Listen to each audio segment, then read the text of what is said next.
Alcohol has a dampening effect on the brain's ability to remodel itself up, particularly in the hippocampus and prefrontal cortex, the areas responsible for learning, memory, focus, and decision-making. The hippocampus is especially vulnerable. This region is critical for encoding new memories and integrating them into long-term storage. Regular alcohol consumption, even at moderate levels, reduces brain-derived neurotrophic factor, BDNF, a key molecule that supports the survival and growth of new neurons. Without sufficient BNF, neuroplasticity slows. That means fewer new synapses are formed up. Learning becomes less efficient, and cognitive flexibility, the ability to shift strategies or think in new ways, declines. Over time, it actually lights up. This leads to a kind of mental rigidity where the brain is less responsive to new stimuli and less able to adapt. Now, when someone quits drinking up, this suppressive effect begins to reverse. After a period of abstinence, sometimes as short as 2 weeks, BDNF levels start to increase. The brain begins to repair itself. Neural circuits that have been dormant or impaired by regular alcohol exposure begin to come back online. It actually lights up. Imaging studies have shown increased activity and even volume restoration in the hippocampus after extended periods without alcohol. Up. That's not wishful thinking, that's measured structural change. In parallel, the prefrontal cortex, the seat of executive function, discipline, up, and higher order decision-making, begins to recover its capacity. Chronic alcohol intake blunts activity in this region, impairing judgment, reducing lights up, reducing impulse control, and making it harder to plan or pursue long-term goals. In other words, up. Alcohol restricts the very part of the brain responsible for self-discipline and rational thinking. When you remove alcohol from the equation, up, you're no longer operating under that artificial inhibition. You begin to think more clearly. You have a greater capacity to analyze problems, resist distractions, and stay focused on tasks that require sustained effort. Up. Another critical area tied to neuroplasticity is the default network, DMN, a network in the brain that becomes active during introspective tasks. Up, like self-reflection and long-term planning. Alcohol tends to dysregulate this system, leading to a disconnection from one's goals or inner sense of direction. Up. Once alcohol use stops, the DMN begins to stabilize, enabling deeper insight, more consistent reflection, and the formulation of meaningful, sustainable changes in behavior. This cognitive shift is not instantaneous. It's gradual, and it often goes unnoticed in the first few days or even weeks. But underneath the surface, molecular pathways are being restored. Synaptic pruning and formation resume their natural rhythms. Lights up. The process by which nerve fibers are insulated for faster signaling becomes more efficient. Lights up. The whole architecture of thought starts to rebuild itself more effectively than it could when under the influence of alcohol. Up. These changes can be measured subjectively. Greater focus, sharper memory, increased motivation, and objectively through brain scans, cognitive tests, up, and even biochemical assays of growth factors. And what's most important is that neuroplasticity is cumulative. The more time you spend in a plastic, adaptable brain state, the more it builds on itself. Neural pathways that support healthy behavior and disciplined thinking become more entrenched, while older, maladaptive patterns fade through a process called long depression, LTD day, the inverse of long-term potentiation, LTTP, up, which reinforces new learning. Up. Giving up alcohol doesn't just stop the damage. It creates a neurochemical and structural environment where the brain can begin again. It actually lights up, the canvas cleaned. The system is rebooted. With each alcohol-free day, the conditions for optimal plasticity improve. And with them up, so does the capacity to think, learn, change, and ultimately transform. Dopamine is often misunderstood as a pleasure chemical, but in neuroscience, lights up. It is far more accurately described as a motivation and drive molecule. It's what compels us to pursue goals, to overcome obstacles, up, and to sustain effort over time. Dopamine doesn't reward you for what you have. It fuels your pursuit of what you want, up. It's tightly tied to the brain's reward prediction systems, and it plays a key role in attention, reinforcement, learning, and resilience. Up. When this system is dysregulated, motivation collapses, pleasure becomes harder to access, and stress becomes amplified. Alcohol directly disrupts this system. Lights up. When you drink, dopamine levels spike artificially, particularly in the nucleus accumbens, a key part of the brain's reward circuitry. Up. That spike in dopamine isn't tied to effort or achievement.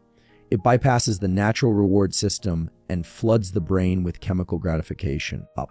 Over time, this causes a significant problem, downregulation of dopamine receptors. The brain, sensing repeated surges in dopamine, starts to adapt by reducing its sensitivity to the neurotransmitter, lights up. It's a classic case of homeostasis.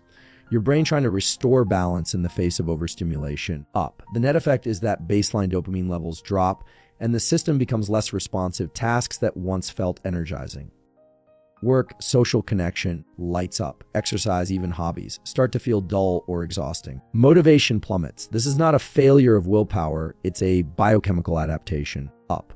You've essentially taught your brain real effort is no longer necessary for reward, and as a result, the neural circuits for drive begin to erode, up. The longer this cycle continues, the deeper the dopamine trough becomes, lights up. Alcohol creates the illusion of feeling good while slowly dulling the mechanisms that allow you to experience genuine satisfaction or purpose.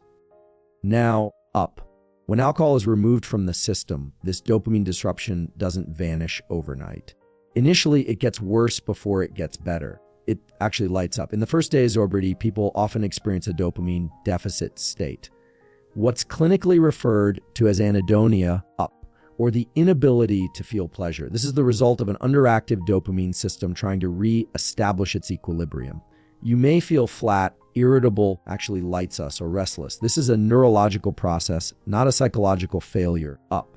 But what's critical to understand is that dopamine systems can and do restore themselves through time, deliberate behavior, and neurochemical repair, lights up.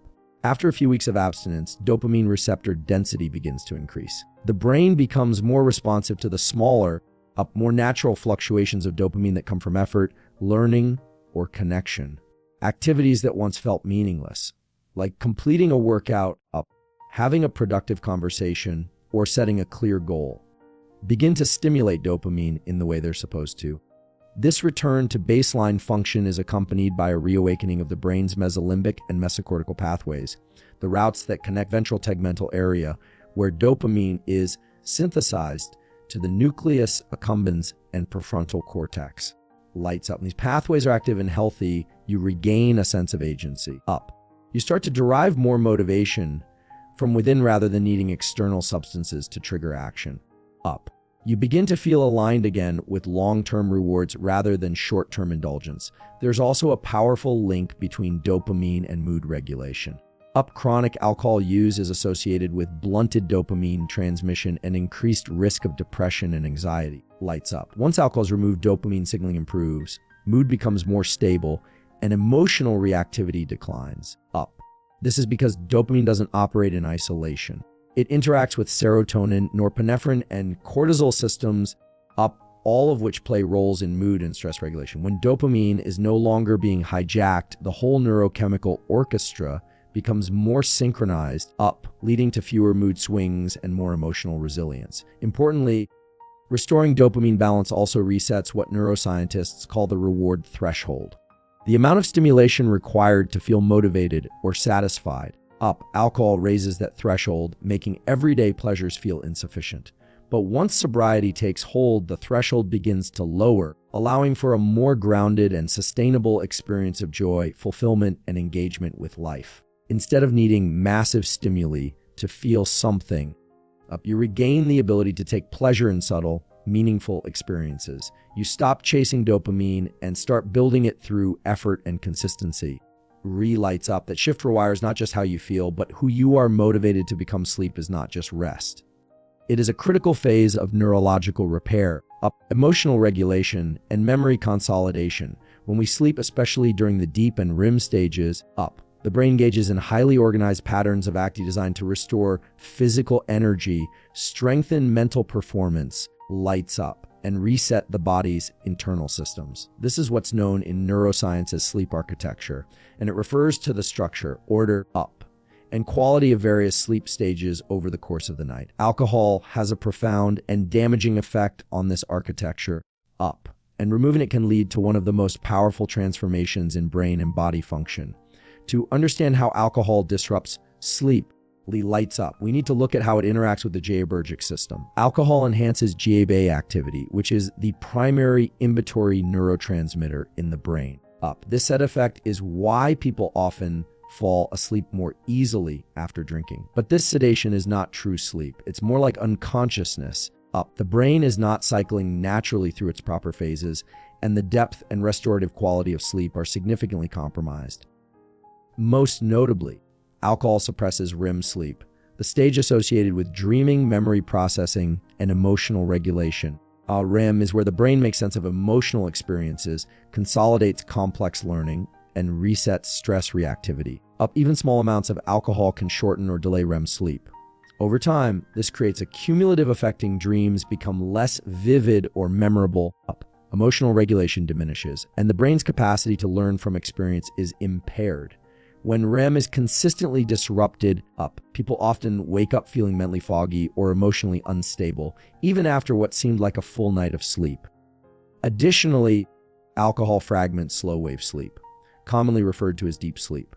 This stage is essential for physical recovery, hormonal regulation, and immune function. During slow-wave sleep, the brain engages in glymphatic clearance, a process where cerebrospinal fluid washes through the brain tissue to remove waste products like beta-amyloid and tau proteins, substances associated with cognitive decline and neurodegenerative diseases. Alcohol reduces the duration and quality of deep sleep, meaning that this cleaning process is less efficient. Over time, this contributes to mental fatigue, reduced recovery, and increased susceptibility to illness.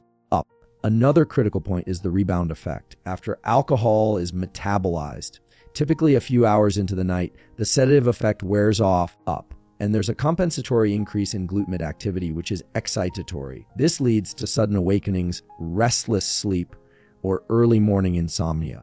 It's a pattern many regular drinkers falling asleep quickly, then waking up between 2 a.m. and 4 a.m., with racing thoughts or physical restlessness. This pattern results in fragmented sleep cycles, reduced total sleep time, and poor sleep efficiency. Now, when alcohol is removed from the equation, sleep architecture begins to normalize. In the first few nights of sobriety, it actually lights up. Sleep may initially feel disrupted. This is due to a rebound in REM and slow-wave sleep as the brain recalibrates. However, after 1 to 2 weeks of abstinence, studies consistently show a significant improvement in the consolidation of sleep cycles, with longer durations in deep and REM stages, fewer nighttime awakenings, and greater sleep efficiency. This improved sleep architecture has downstream benefits across nearly every system of the brain. The amygdala, which governs emotional reactivity, becomes more stable. The prefrontal cortex, responsible for decision-making and impulse control, operates with greater clarity. The hippocampus, which processes new memories, becomes more efficient. People often report better memory retention, faster cognitive processing, and a more balanced emotional state within days of consistent alcohol-free sleep. Cortisol regulation also improves with restored sleep. Alcohol interferes with the natural circadian rhythm of cortisol release, which leads to either suppressed or mistimed spikes in this stress hormone. Once sleep normalizes, cortisol begins to peak and decline in proper alignment with the circadian clock, leading to better stress management, reduced anxiety, and higher energy levels during the day. This synchronization of the hypothalamic pituitary adrenal HPA axis plays a critical role in keeping both mood and metabolic health in check. Moreover, consistent deep sleep improves insensitivity, metabolic rate, and hormone balance. Testosterone and growth hormone, both crucial for energy, motivation, lights up, and cellular repair, are primarily released during the early stages of sleep, without alcohol interfering. These hormonal cycles return to baseline and allow for more efficient tissue regeneration, muscle maintenance, and overall well-being. The combination of hormonal balance and neurological recovery enhances the capacity for effort, attention, and consistency in daily tasks. Lights up. It becomes easier to wake up early, focus throughout the day, and sustain energy for both physical and cognitive performance. Cortisol is often labeled as the stress hormone, but that term oversimplifies its role in the brain and body. In truth, cortisol is a crucial component of the hypothalamic pituitary adrenal HPA axis, a system that governs our stress response, alertness, energy availability, immune function, and even memory formation. When released in healthy rhythms, cortisol helps us wake up, stay alert, lights up, respond to challenges, and adapt to environmental demands. The key is rhythmic